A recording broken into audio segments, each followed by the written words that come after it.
Dragi moji pratitelji, dobro mi došli u kanal Kornelija priče. Imamo laganu večeru. Najprije smo skuhali pire krumpir, potom smo pržili bućine golice, pire krumpir od krumpira iz eko proizvodnje, bućine golice, eko proizvodnja. Bućine golice smo pržili na ekstra djevičanskom maslinovom ulju. Pred kraj smo, kad su otpucketale, dodali sitno nasjeckani bijeli luk za aromu i 2 žlice graham brašna. I potom smo golice istresli na pire krumpir.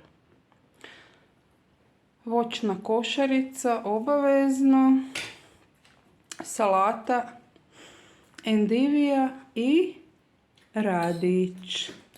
Kruh, voda. Gospođo, to vam je Regvat.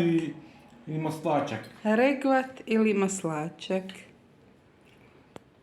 Salata jako zdrava, pročišćava jetru. Eko proizvodnja. Maslačak. Naročito maslačak.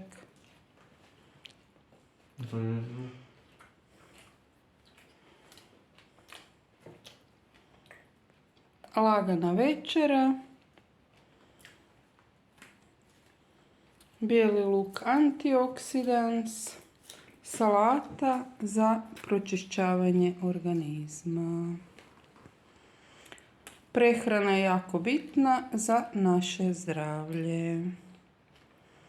Do sljedećeg susreta. Bog.